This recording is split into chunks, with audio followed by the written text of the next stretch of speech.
नमस्कार विद्यार्थी मित्रांनो, मी सुभाष पवार। आपण पहिल्या टेस्टचं एक्सप्लेनेशन सुरू करून देतोय। आता पहिल्या टेस्टचं एक्सप्लेनेशन सुरू करण्याच्या आधी मला तुम्हाला विचारायचं आहे की तुम्हाला पेपर कसा वाटला हे तुम्ही सगळ्यांनी कमेंट बॉक्समध्ये टाकायचं आहे। आणि या प्रश्नाचं आपल्याला विश्लेषण बघत असताना किंवा या टेस्टचं विश्लेषण बघत असताना नेमकं आयोग आपल्याला अशा स्वरूपाचे प्रश्न विचारतो का हे सुद्धा आपण बघणार आहोत। आणि शिवाय यापूर्वी आयोगाने असे प्रश्न विचारलेले आहेत का हे सुद्धा आपण बघणार आहोत। ठीक आहे, तर चला जास्त उशीर न करता लगेचच आपण टेस्टच्या प्रश्नांचं विश्लेषण बघायला सुरू करून देऊयात। ठीक आहे, आणि तुम्ही सगळ्यांनी तुमचा पेपर स्वतः चेक करायचा आहे। उत्तर सांगून झाल्याच्या नंतर तुम्ही लोकांनी आपल्या या व्हॉट्सअप नंबरवरती तुमचा स्कोर किती आला हे सुद्धा मला पाठवायचं आहे। ठीक आहे, चला पहिल्या टेस्टचं विश्लेषण जे आहे ते आपण सुरू करून देऊयात। बघा, पहिलाच प्रश्न तुम्हाला कशावरती विचारला होता? घटनेचा भाग पहिला, संघ राज्य व त्याचं राज्यक्षेत्र। आणि याच्यामध्ये नवीन राज्यांची निर्मिती आहे। कलम 3 मध्ये आहे या राज्यातून नवीन राज्य निर्माण करणं, त्याच्याबद्दल प्रश्न विचारलेला आहे। चला प्रश्न काय वाचून घेऊयात। राज्यघटनेच्या अनुच्छेद 3 नुसार नवीन राज्याच्या निर्मितीसाठी किंवा विद्यमान राज्यांच्या सीमा बदलण्यासाठी संसदेला कोणत्या प्रकारच्या बहुमताची आवश्यकता असते?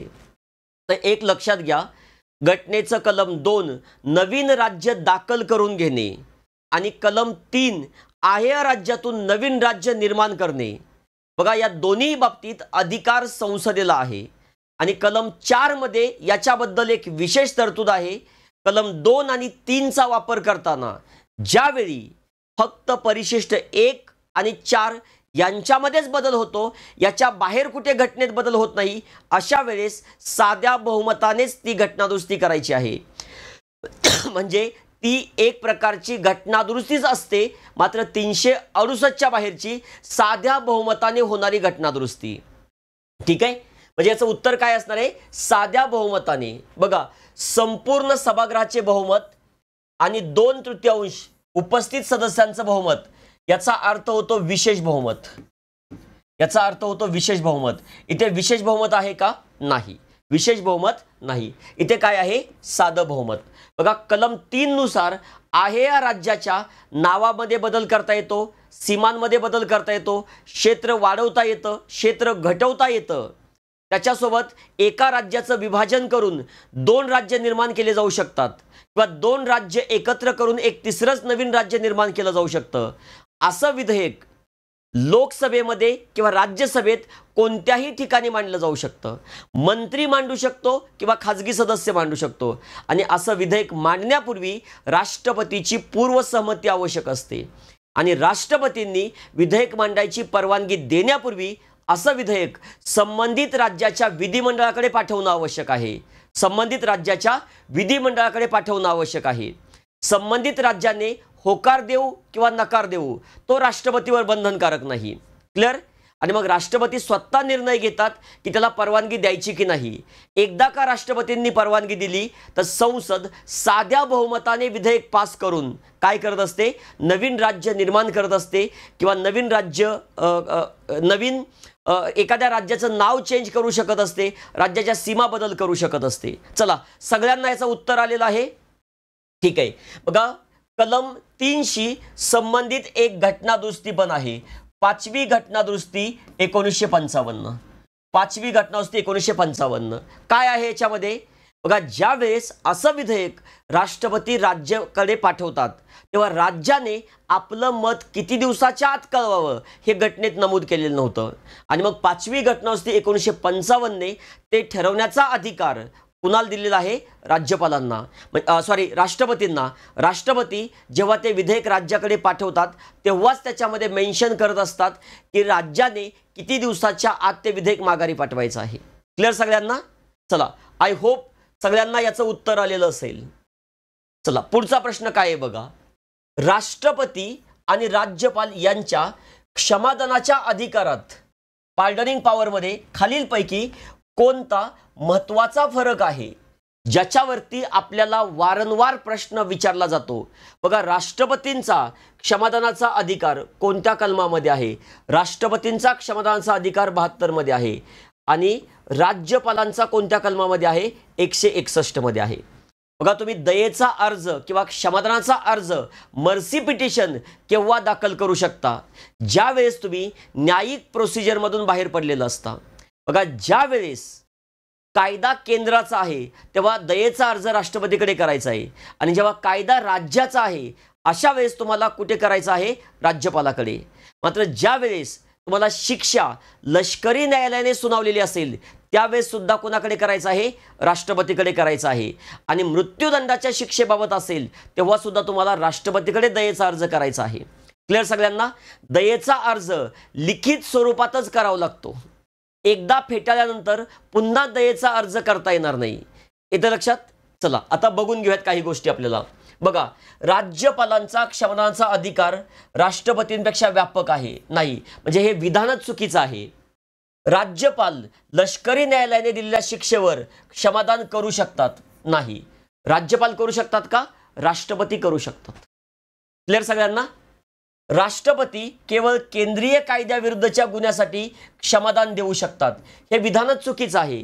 का चुकीचं आहे? कारण बघा, ज्या वेळेस राज्याचा कायदा असू द्यात आणि शिक्षा मृत्यूदंडाची आहे अशा वेळेस क्षमादान कोण करू शकतं? राष्ट्रपती करू शकतात. क्लिअर? आणि राष्ट्रपती मृत्यूदंडाची शिक्षा माफ करू शकतात तर राज्यपाल करू शकत नाही. हा मेजर डिफरन्स आहे आणि हे विधान बरोबर आहे. म्हणजे 4 नंबरचं पर्याय तुमचं उदाहरण असायला पाहिजे, उत्तर असायला पाहिजे होतं. सगळ्यांनी लक्षपूर्वक ऐका. बघा, राष्ट्रपती काय काय करू शकतात, राज्यपाल काय करू शकतात. बाकीच्या सगळ्या गोष्टी सेम आहेत, फक्त फरक एवढाच आहे. बघा, ज्या वेळेस एखाद्या व्यक्तीला मृत्यूदंडाची शिक्षा झालेली आहे राष्ट्रपती तिला पूर्णपणे क्षमादान करू शकतात, पार्डन करू शकतात. म्हणजे काय? त्याच्यावरचे गुन्हे हटवतील, गुन्हे हटवल्यानंतर शिक्षा पण माफ होऊ शकेल. क्लिअर? तसं राज्यपाल मृत्यूदंडाची शिक्षा झालेल्या व्यक्तीला पूर्णपणे क्षमादान करू शकत नाहीत. त्याची शिक्षा सौम्य करू शकतात, कमी करू शकतात, शिक्षेमध्ये विश्राम देऊ शकतात, मात्र पूर्ण माफ करू शकत नाही. हा डिफरन्स आहे. बघा, उदाहरण घ्या. जर एखाद्याला जन्मठेपेची शिक्षा झाली, जन्मठेपेची, तर राज्यपाल पूर्ण निर्दोष मुक्त करू शकतात का? पार्डन करू शकतात का? होय. राष्ट्रपती? होय. फक्त मृत्यूदंडाची शिक्षा झालेल्या व्यक्तीला राज्यपाल पार्डन करू शकत नाही, पूर्ण निर्दोष मुक्त करू शकत नाही. आणि हा मेजर डिफरन्स आहे याच्यामधला. याचं उत्तर क्रमांक तुमचं काय असलं पाहिजे? 4. बघा, याच्या संबंधित कोणता खटला आहे का? हा खटला तुम्ही लक्षात ठेवायचा आहे. कोणता? केहर सिंग. खटला काय नाव आहे? Kehar Singh versus union of India versus Bharat सरकार. कधीचा आहे? 1988चा. बघा, या खटल्यामध्ये काय सांगितलं? मौखिक सुनावणीचा अधिकार नसेल, दयेचा अर्ज लिखित स्वरूपातच करावा लागेल, राष्ट्रपती न्यायालयापेक्षा वेगळं मत मांडू शकतात. म्हणजे अशा प्रकारचा निर्णय याच्यामध्ये देण्यात आलेला होता. हा खटला सर्वांनी लिहून घ्या. Kehar Singh versus union of India 1988चा आहे. Kehar Singh versus union of India. Clear सगळ्यांना? चला, आय होप सगळ्यांचं हे उत्तर बरोबर आलेलं असेल. चला, पुढचा प्रश्न. सर्वोच्च न्यायालयाच्या मूळ अधिकार क्षेत्रात ओरिजिनल ज्युरिडिक्शन मध्ये खालीलपैकी कोणत्या विवादाचा समावेश होत नाही? तत्पूर्वी मी तुम्हाला ओरिजिनल ज्युरिडिक्शन म्हणजे काय? बघा, ओरिजिनल ज्युरिडिक्शन म्हणजे एखादा खटला दाखल करतानाच त्या न्यायालयामध्ये दाखल करता येणं. बघा, नॉर्मली सुप्रीम कोर्ट हे एक अपिलाचं न्यायालय म्हणून काम करत असतं घटनेच्या कलम 132 नुसार. म्हणजे सुप्रीम कोर्ट मुख्यतः मूळ अधिकार क्षेत्रात काम करत नाही. मूळ अधिकार क्षेत्र ओरिजिनल ज्युरिडिक्शन म्हणजे केस दाखल करतानाच तिथे करता येणं. ठीक आहे? बघा, सुप्रीम कोर्टचं ओरिजिनल ज्युरिडिक्शन हे 2 प्रकारचं असतं. एक समावेशक आणि दुसरं जे आहे असमावेशक. दुसरं जे आहे ते असमावेशक. बघा, समावेशक तुमच्या फंडामेंटल राईटचं उल्लंघन झालं, तुम्ही थेट सुप्रीम कोर्टात पण जाऊ शकता कलम 32, आणि थेट तुम्ही हायकोर्टात पण जाऊ शकता कलम 226. म्हणजे समावेशक आहे. असमावेशक केंद्र विरुद्ध राज्यवाद, केंद्र विरुद्ध राज्यवाद, दोन किंवा अधिक राज्य किंवा एक राज्य दुसरं राज्य असा विवाद असेल तर तो असमावेशक मध्ये येतो. त्याच्यानंतर राष्ट्रपती आणि उपराष्ट्रपती यांची निवडणूक, कलम 71, राष्ट्रपती आणि उपराष्ट्रपती निवडणूक असा विवाद फक्त सुप्रीम कोर्टामध्येच जातो, इतर न्यायालयात जाऊ शकत नाही, म्हणजे तो असमावेशक आहे. बघा, केंद्र सरकार आणि एक राज्य विवाद येतो, आंतरराज्य जल विवाद येत नाही, दोन किंवा अधिक राज्य यांच्यामधला आपापसातील वाद येतो, केंद्र सरकार आणि काही राज्य एका बाजूला आणि इतर राज्य दुसऱ्या बाजूला हा सुद्धा येतो. म्हणजे आपलं उत्तर जे आहे ते काय आहे? आंतरराज्य जल विवाद. बघा, आंतरराज्य जल विवाद सोडवण्याची जबाबदारी घटनेचं कलम 262, घटनेने जबाबदारी कोणावरती टाकलेली आहे? संसद. आणि संसदेने 1956 साली एक नदी बोर्ड ऍक्ट आणि दुसरा आंतरराज्य नदी जल विवाद अधिनियम 1956 पास केलेला आहे आणि त्याच्यानुसार त्याने जबाबदारी टाकलेली आहे केंद्र सरकार. केंद्र सरकार वाद मिटवायचा प्रयत्न करेल आणि वाद नाही मिटला तर केंद्र सरकार लवाद स्थापन करेल आणि मग त्या लवादाने 2 वर्षाच्या आत निर्णय द्यायचा आहे आणि 1 वर्ष एक्स्ट्राचा त्यांना मिळू शकतो. लवादाचा निर्णय अंतिम असतो. या लवादाच्या निर्णयाला सुप्रीम कोर्टच्या निर्णयाचा दर्जा प्राप्त असतो. क्लिअर? बघा, याच्यामध्ये 2017 मध्ये एक डिस्प्यूट रिझोल्युशन कमिटी सुद्धा स्थापन केलेली आहे. कमिटीने 1 वर्षाच्या आत केंद्र सरकारला अहवाल द्यायचा आहे, वाढीव 6 महिन्याचा कालावधी मिळू शकतो. पहिला प्रश्न, घटनेने आंतरराज्य जल विवाद सोडवण्याची जबाबदारी कोणावर टाकलेली आहे? संसदेवरती. संसदेने त्याला अनुसरून 1956 साली कायदा करून केंद्र सरकारवरती. क्लिअर? आणि केंद्र सरकारला वाद नाही मिटला तर केंद्र सरकार लवाद स्थापन करेल. लवादाचा निर्णय अंतिम असेल. या लवादाच्या निर्णयाला सुप्रीम कोर्टाच्या निर्णयाचा दर्जा प्राप्त असेल. क्लिअर सगळ्यांना? चला, उत्तर काय आहे? आंतरराज्य नदी जल विवाद हा मूळ अधिकार क्षेत्रामध्ये येत नाही. आणखी कोणत्या बाबी मूळ अधिकार क्षेत्रामध्ये येत नाहीत? वित्त आयोगाच्या शिफारशी. बघा, वित्त आयोगाच्या शिफारशी, वित्त आयोग शिफारस येते का? येत नाही. त्याच्यानंतर घटनापूर्व बाबी, घटनापूर्व करार हे सुद्धा येत नाहीत. म्हणजे तुम्ही लिहून काय घेतलं पाहिजे की सर्वोच्च न्यायालयाच्या प्रारंभिक अधिकार क्षेत्रामध्ये वित्त आयोगाच्या शिफारशी येत नाही, घटनेच्या स्थापनेच्या पूर्वीचे तह आणि करार येत नाहीत आणि आंतरराज्य नदी जलविवाद येत नाही. म्हणजे याच्यावरती तुम्हाला पुन्हा एकदा प्रश्न विचारला जाऊ शकतो. चला, प्रत्येकाने रिप्लाय करा. कुणाकुणाचं उत्तर बरोबर आलेलं आहे प्रत्येकाने रिप्लाय करा. ठीक आहे? चला नेक्स्ट. खालीलपैकी कोणत्या कारणास्तव राज्यसभेचे महत्त्व अनन्यसाधारण आहे आणि ते लोकसभेपेक्षा वेगळे ठरते? सरळ सरळ तुम्हाला प्रश्न विचारलाय, खालीलपैकी कोणत्या बाबतीत राज्यसभा ही लोकसभेपेक्षा वरचढ आहे? बघा, घटनेत 3च बाबी आहेत जिथे राज्यसभा लोकसभेपेक्षा वरचढ आहे. त्या बाबी लिहून घ्यायच्या आहेत सर्वांनी. आर्टिकल 67 काय आहे? उपराष्ट्रपतींना पदावरून दूर करताना, व्हाईस प्रेसिडेंट पदावरून दूर करताना. ठीक आहे? कलम 67. कलम 67. त्याच्यानंतर कोणता आहे? कलम 249 राष्ट्रहितासाठी. राष्ट्रहितासाठी राज्यसूचीतल्या विषयावरती कायदा करताना. आणि कलम 312. कलम 312 कधी आहे? अखिल भारतीय सेवा, ऑल इंडिया सर्व्हिसेस निर्माण करताना. क्लिअर सगळ्यांना? बघा, वार्षिक अर्थसंकल्पावरती मतदान करण्याचा अधिकार तो लोकसभेला पण आहे आणि राज्यसभेला पण आहे. तो दोघांना आहे. म्हणजे हा विशेष झाला का? नाही. अविश्वास ठराव पास करताना तो कुणाला आहे? फक्त लोकसभेला. ठीक आहे? आणि धनविधेयकात दुरुस्ती करण्याचा अधिकार फक्त लोकसभेला आहे. आणि अखिल भारतीय सेवा निर्माण करायच्या आहेत अशी शिफारस करण्याचा अधिकार कोणाला आहे? राज्यसभेला.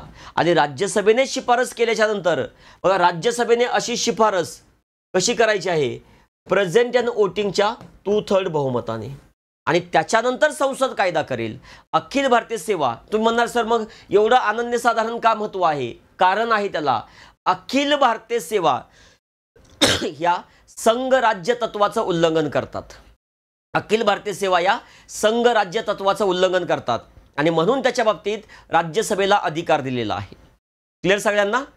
चला बर, आता संसदेच्या अंदाज समितीबाबत खालीलपैकी कोणते विधान चुकीचे आहे? अंदाज समिती, इस्टिमेट कमिटी. बघा, इस्टिमेट कमिटीचा रोल काय असतो? जेव्हा बजेट तयार होत असतं त्या बजेट तयार होण्याच्या प्रत्येक टप्प्यामध्ये काटकसर सुचवणं, आणि म्हणूनच तिला कंटिन्युअस इकॉनॉमी कमिटी, सतत मितव्ययता सुचवणारी समिती असंही म्हणतात. क्लिअर सगळ्यांना? बघा, या समितीची स्थापना कधी आहे? स्थापना बघा, सुरुवातीला बघा हिचा उगम कुठे झाला? उगम झाला 1921 मध्ये. नंतर काळाच्या ओघात बंद झाली. तिची नंतर स्थापना झाली 1950 साली जॉन मथाई यांच्या शिफारशीनुसार. जॉन मथाई कोण होते? त्या काळामधले वित्तमंत्री. वित्तमंत्री जॉन मथाई यांच्या शिफारशीनुसार. बघा, या समितीमध्ये सुरुवातीला 1956 पर्यंत किती सदस्य होते? 25. ऑल लोकसभा. 1956 नंतर किती झाले? 30. ऑल लोकसभा. म्हणजे या समितीमध्ये राज्यसभेमधले सदस्य नसतात. ठीक आहे? बघा, मंत्री समितीचा सदस्य होऊ शकत नाही. बरोबर आहे. बघा, या समितीच्या सदस्यांची निवड कशी होते?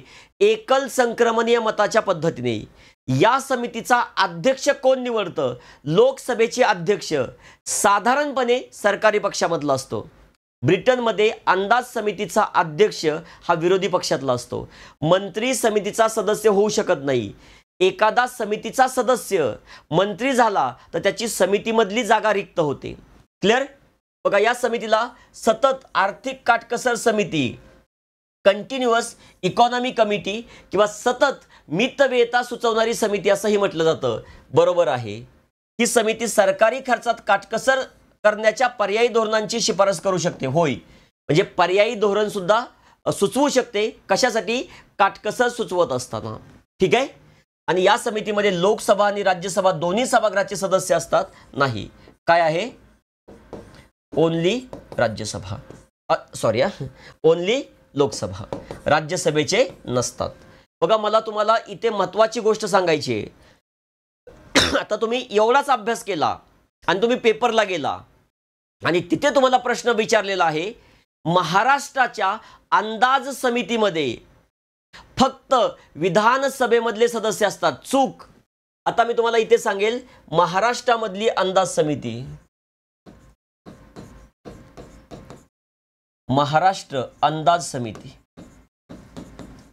महाराष्ट्र अंदाज समिती. आता महाराष्ट्रामधली अंदाज समिती जर आपण पाहिली, त्याच्यामध्ये आहेत 29 सदस्य. त्याच्यापैकी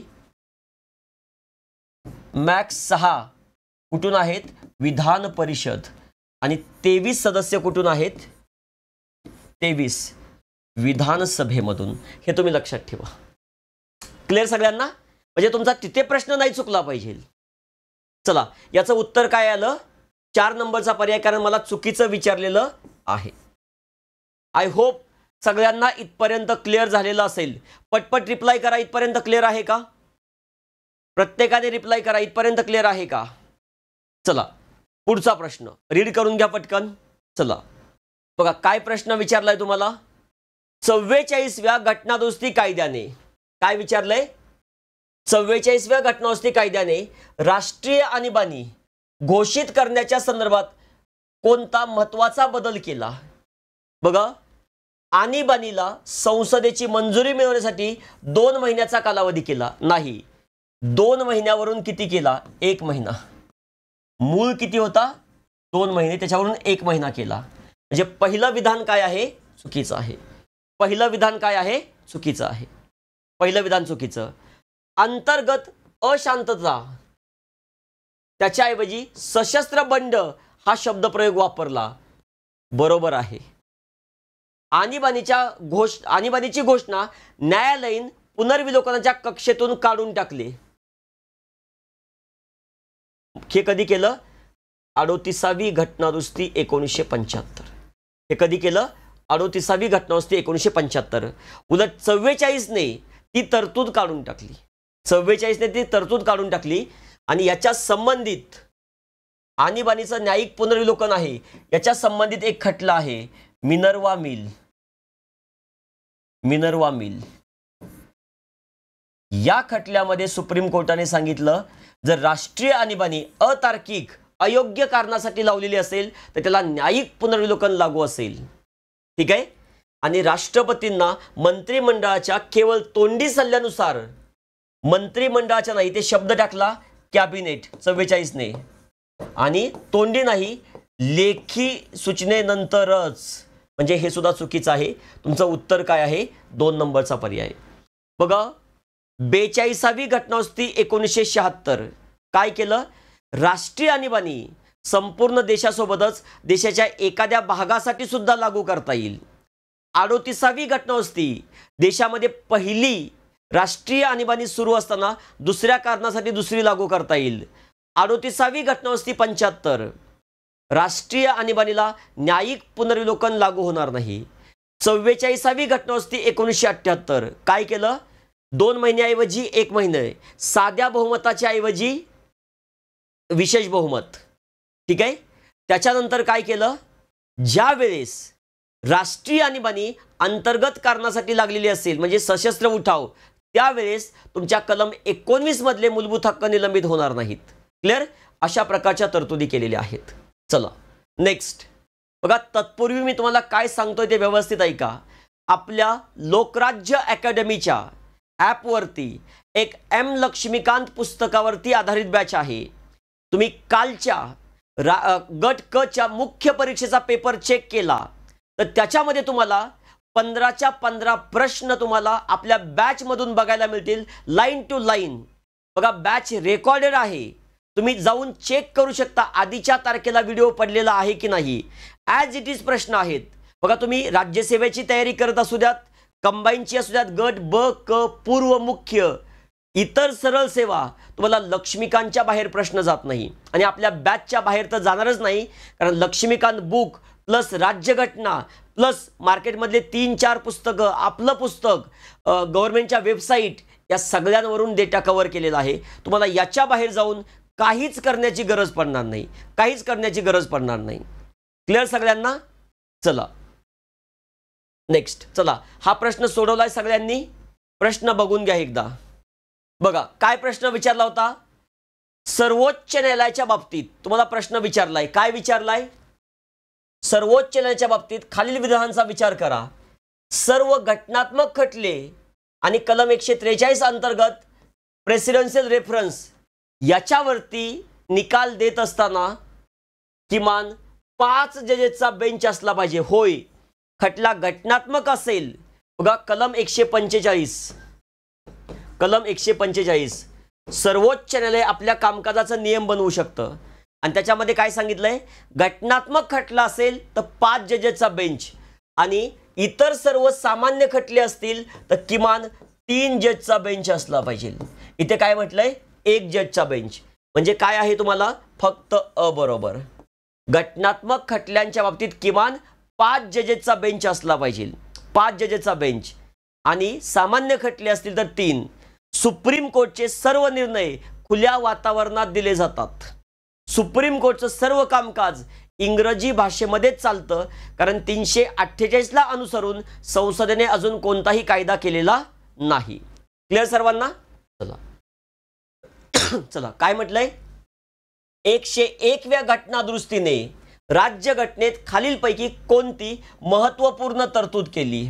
बघा 101वी घटनादुरुस्ती कशाबद्दल आहे रे? जीएसटी. जीएसटी. ठीक आहे. बघा सहकारी संस्थांना घटनात्मक दर्जा 97वी घटनादुरुस्ती 2011. जीएसटी 101वी घटनादुरुस्ती 2016. जी की लागू कधी झाली? 1 जुलै 2017, 1 जुलै 2017 आणि आजपासूनच 22 सप्टेंबर 2025 नवीन जीएसटी लागू झाले. नवीन जे जीएसटी कमी केलेले आहेत.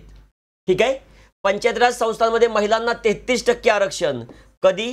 73वी घटनावस्ती 1992 आणि राष्ट्रीय न्यायिक नियुक्ती आयोग कधी स्थापन केला? 99वी घटनादुरुस्ती 2014. मात्र ही घटनादुरुस्ती 2015 मध्ये काय झाली? रद्द झालेली आहे. क्लिअर? म्हणजे एकदम सोपा प्रश्न होता. तुमचं उत्तर काय असणार आहे? जीएसटी परिषद. बघा जीएसटी परिषदेचं जीएसटी काउन्सिल 279A. जीएसटी काउन्सिलचा अध्यक्ष कोण असतं? केंद्रीय वित्त मंत्री. सदस्य केंद्रीय वित्त राज्यमंत्री, राज्यांचा अर्थमंत्री किंवा इतर कोणताही मंत्री. ठीक आहे. निर्णय जे असतात ते काय घेतले जातात जीएसटी काउन्सिलमध्ये? 3/4 बहुमताने घेतले जातात. 3/4. केंद्राचा कोटा 1/3, राज्यांचा कोटा 2/3 अशा प्रकारे आहे जीएसटी काउन्सिल. बर, समवर्ती सूचीतील एखाद्या विषयावर केंद्र आणि राज्य दोघांनीही कायदा केला आणि त्यास विसंगती निर्माण झाली तर काय होतं? सर्वोच्च न्यायालय रद्द करतं? नाही. बघा कुठल्या कलमाबद्दल हा प्रश्न आहे? घटनेचं कलम 254. ज्यावेळेस समवर्ती सूचीतल्या विषयावरती केंद्र आणि राज्य दोघंही कायदा करतात अशा वेळेस काय होतं? तर अशा वेळेस केंद्राचा कायदा राज्याच्या कायद्यावरती वरचढ ठरतो. कशामध्ये आहे? 254. ठीक आहे. राष्ट्रपती निर्णय घेतात कोणता? नाही. राज्याचा कायदा आपोआप रद्द होतो? नाही. अशा वेळेस काय आहे? केंद्राचा कायदा वरचढ ठरतो. अर्थात एक अपवाद आहे याला. अपवाद काय?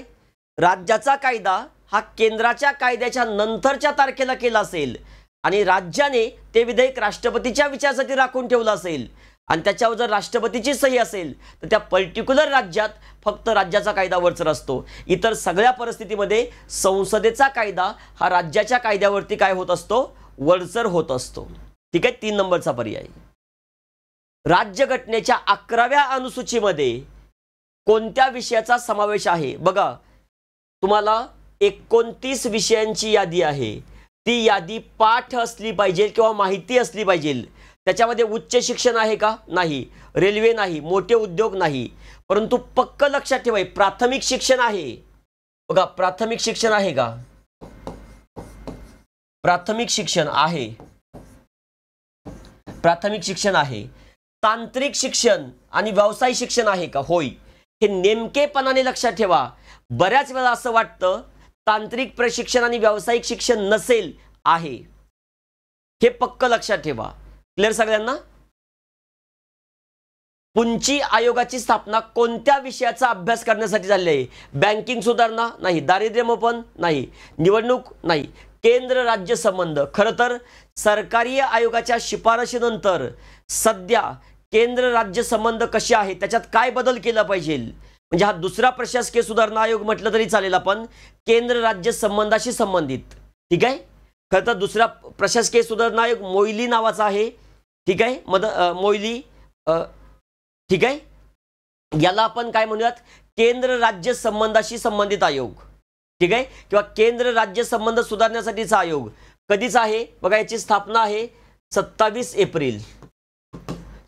एप्रिल 2007 आणि याने रिपोर्ट कधी दिला? रिपोर्ट दिला 30 मार्च 2010 ला. मुख्यतः त्यांनी काय केलं बघा? राज्यपालाला निश्चित पदावधी असावा, त्यांना राष्ट्रपतीप्रमाणे पदावरून दूर करावं, 356चा वापर रेअरेस्ट ऑफ द रेअर केसमध्ये करावा.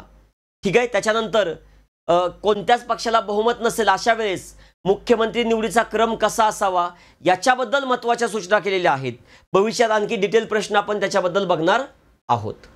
चला, एखादा सदस्य लाभाचं पद धारण करत असेल आणि त्यामुळे जर तो अपात्र आहे की नाही हा निर्णय घ्यायचा असेल तर अंतिम अधिकार कोणाला आहे?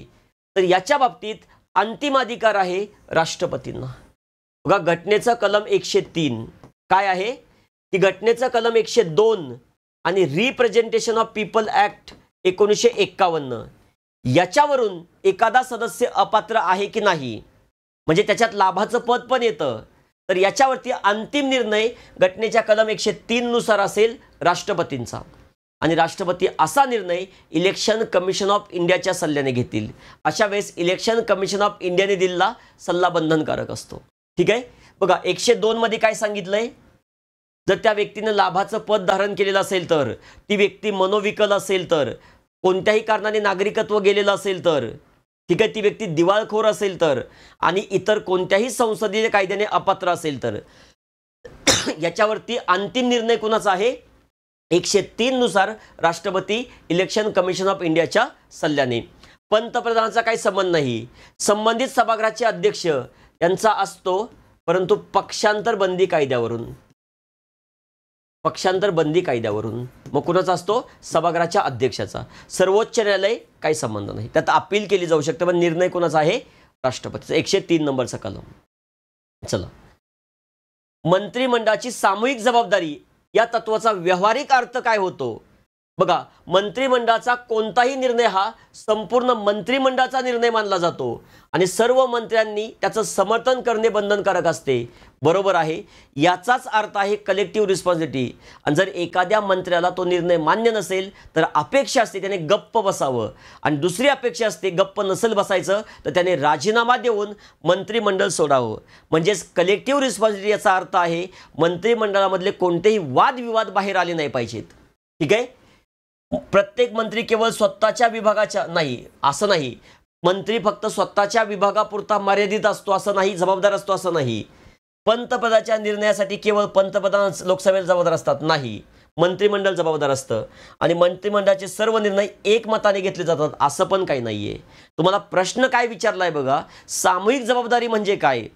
सिंक और स्विम टुगेदर, बुडले तर एकत्र, तारले तर एकत्र. म्हणून काय आहे, संपूर्ण मंत्रिमंडळाचा निर्णय सगळ्यांना मान्य असला पाहिजे, अन्यथा गप्प बसावं किंवा राजीनामा देऊन बाहेर पडावं. ठीक आहे. उत्तर काय असणार आहे त्याचं, 1. चला, भारताच्या उपराष्ट्रपतीच्या निवडणूक प्रक्रियेबाबत खालीलपैकी कोणाचा सहभाग नसतो प्रक्रियेत.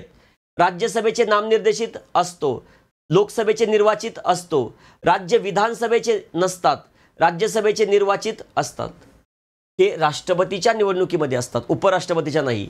बघा याच्याबद्दल कलम कोणता आहे, कलम 66. बघा काय सांगतोय ते नीट ऐका. याच्याबद्दल एक घटनादुरुस्ती पण आहे, 11वी घटनादुरुस्ती 1961. उपराष्ट्रपतीच्या निवडणुकीच्या पद्धतीमध्ये काय केला, बदल केला. संयुक्त बैठकीऐवजी कोणती पद्धत आणली, एकल संक्रमणीय मताची पद्धत. ठीक आहे.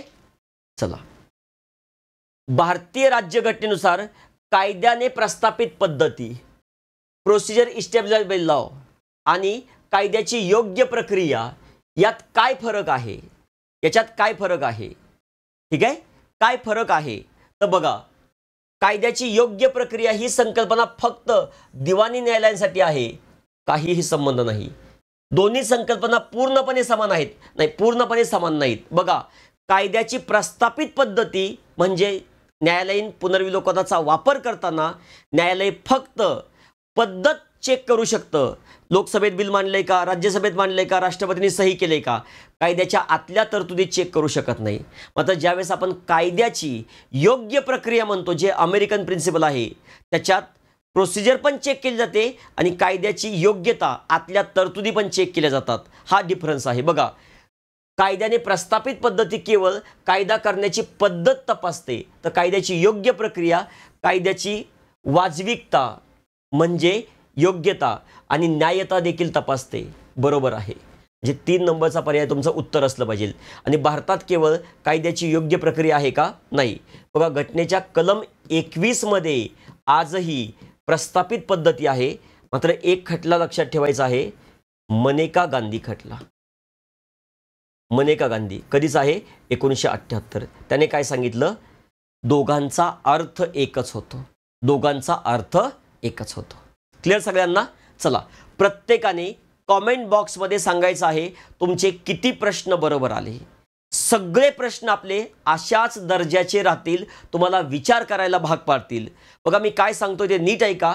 या टेस्ट शिवाय आपण अजून एक दुसरी टेस्ट आणलेली आहे, ज्यांना टॉपिक वाईज करायचे आहे. त्याचा मुख्य हेतू असा आहे, तुम्ही एखादा टॉपिक आज वाचला, त्याच्यावरचे आज प्रश्न सॉल्व्ह करायचे. आणि नवख्या पोरांसाठी ती सुद्धा उपयुक्त असणार आहे. पण हे सगळे प्रश्न सोडवणार कसे? तर आपली लक्ष्मीकांत बॅच करा. तुम्हाला वेगळं काहीच करण्याची गरज पडणार नाही. ठीक आहे, चला भेटूयात आपण दुसऱ्या टेस्टच्या एक्सप्लेनेशनमध्ये. थँक्यू.